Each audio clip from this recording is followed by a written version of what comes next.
الرحمن الرحيم مرتبة أولي كما يلام. We do, yeah. Thank you very much, everybody. মার্কিন president Donald ট্রাম্পের হুমকির পর বুধবার জাতির উদ্দেশ্যে ভাষণ দিয়েছেন ইরানের সর্বোচ্চ ধর্মীয় নেতা আয়াতুল্লাহ আলী খামেনি। খামেনি বলেছেন, আল্লাহর নামে শুরু করলাম, যিনি পরম করুণাময়, অতি দয়ালু। আমি বীর ইরানি জাতিকে সালাম জানাই। আমি প্রথমেই ইরানের মানুষের প্রশংসা করতে চাই। সম্প্রতি শত্রুরা আমাদের দেশের ওপর যে পরিস্থিতি চাপিয়ে দিয়েছে, তাতে আমাদের প্রিয় জাতি যে আচরণ প্রদর্শন করেছে তা অবশ্যই প্রশংসার দাবিদার। ইরানি জাতি দেখিয়ে দিয়েছে যে তারা সম্মানিত, সাহসী এবং সঠিকভাবে পরিস্থিতি বিশ্লেষণ করতে সক্ষম। গাদিরের দিন যে মহান আন্দোলন জনগণ বিশ্বকে দেখিয়েছে তা ছিল এক বিশাল আন্দোলন। এই কয়েকদিনে তারা জনসমাবেশ করেছে, মিছিলে অংশ নিয়েছে, জুমার নামাজে তাদের উপস্থিতি, নামাজের পর তাদের মিছিল, এই সবই আমাদের প্রিয় জাতির বুদ্ধিমত্তা, আধ্যাত্মিকতা, সাহস ও পরিস্থিতি বিশ্লেষণের শক্তি প্রদর্শন করেছে। আমি মহান আল্লাহর কাছে শুকরিয়া আদায় করি, যিনি এই ঈমানদার জাতিকে এমন আধ্যাত্মিক পার্থিব সক্ষমতা ও সম্ভাবনা দান করেছেন। আলহামদুলিল্লাহ। এখানে আমি একটি সুন্দর অর্থবহ ইঙ্গিতের প্রতি দৃষ্টি আকর্ষণ করতে চাই, আর তা হল শত্রুর হামলার প্রতিক্রিয়ায় এক নারী টেলিভিশন উপস্থাপিকার মনোমুগ্ধকর আচরণ।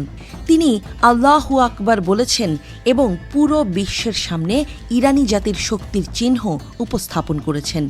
এটি একটি ঐতিহাসিক ঘটনা ছিল, এটি ছিল অত্যন্ত মূল্যবান। দ্বিতীয় বিষয়টি হল, এই কাজ অর্থাৎ ইহুদি রাষ্ট্রের নির্বোধ দূষিত হামলা আমাদের দেশের ওপর এমন এক সময়ে সংঘটিত হয়েছে যখন আমাদের সরকারি কর্মকর্তারা যুক্তরাষ্ট্রের সাথে পরোক্ষভাবে ও মধ্যস্থতাকারীদের মাধ্যমে আলোচনা চালিয়ে যাচ্ছিলেন। ইরানের পক্ষ থেকে এমন কোনো ইঙ্গিত ছিল না যা সামরিক পদক্ষেপ বা হঠাৎ কঠোর প্রতিক্রিয়া প্রকাশের ইঙ্গিত বহন করে। অবশ্য শুরু থেকেই সন্দেহ ছিল এই মন্দ কাজের পেছনে যুক্তরাষ্ট্র জড়িত। তবে তাদের সাম্প্রতিক বক্তব্যের আলোকে এই সন্দেহ দিনে দিনে আরও প্রবল হচ্ছে। ইরানি জাতি সবসময় যেমন করে এসেছে, তেমনি যে কোনো আরোপিত যুদ্ধের বিরুদ্ধে দৃঢ়ভাবে দাঁড়াবে। ইরানি জাতি কখনোই কারো চাপের মুখে মাথা নত করে না। আমি বুদ্ধিজীবী, বক্তা ও লেখকদের, বিশেষত যারা বৈশ্বিক জনমতকে প্রভাবিত করেন, তাদের আহ্বান জানাই তারা যেন এসব বিষয়ে তাদের শ্রোতা ও পাঠকদের সামনে ব্যাখ্যা করেন, স্পষ্ট করেন। তারা যেন শত্রুকে প্রতারণামূলক প্রচারণার মাধ্যমে সত্যকে বিকৃত করতে না দেন। জায়নিস্ট শত্রু একটি গুরুতর ভুল করেছে এবং একটি গুরুতর অপরাধ করেছে। তাকে অবশ্যই শাস্তি পেতে হবে এবং সে ইতোমধ্যেই শাস্তি পাচ্ছে।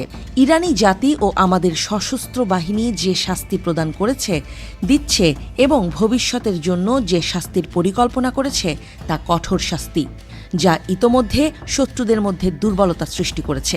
এর প্রমাণ হচ্ছে তাদের মার্কিন বন্ধুরা এখন প্রকাশ্যে মঞ্চে এসে বিভিন্ন কথা বলছে।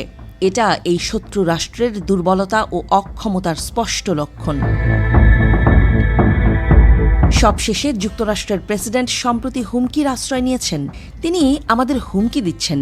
শুধু হুমকি নয়, বরং তিনি এমন অযৌক্তিক ও অগ্রহণযোগ্য ভাষা ব্যবহার করছেন যাতে প্রকাশ পাচ্ছে যে তিনি চান ইরানি জাতি তার কাছে আত্মসমর্পণ করুক।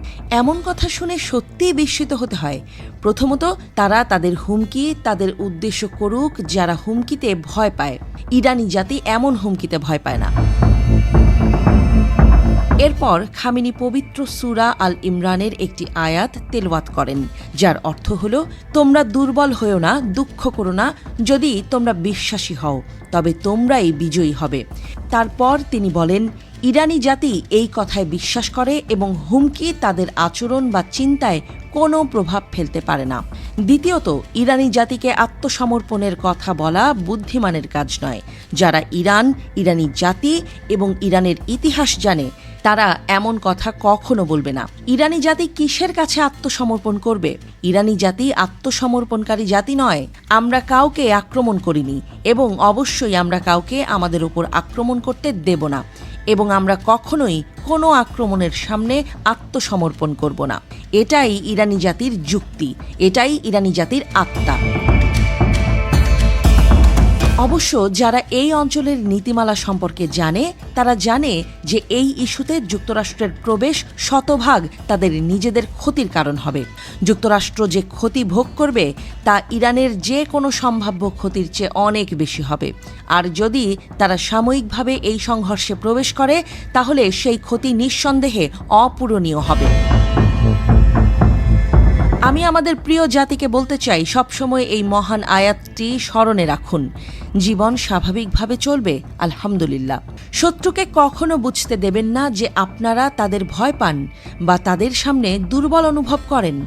যদি শত্রু বুঝতে পারে যে আপনারা তাদের ভয় পান, তারা আপনাদের পিছু ছাড়বে না। আজ পর্যন্ত আপনারা যে আচরণ করেছেন তা দৃঢ়ভাবে অব্যাহত রাখুন। যারা সেবামূলক কাজে নিয়োজিত, যারা সরাসরি জনগণের সাথে যুক্ত এবং যারা প্রচার ও ব্যাখ্যার কাজে নিযুক্ত, তারা যেন তাদের দায়িত্ব সজোরে পালন করেন এবং সর্বশক্তিমান আল্লাহর ওপর ভরসা রাখেন। এরপর খামেনি সূরা আল ইমরানের আরও একটি আয়াত পাঠ করেন, যার অর্থ হল, বিজয় তো কেবল আল্লাহর পক্ষ থেকেই আসে, যিনি পরাক্রমশালী, প্রজ্ঞাময়।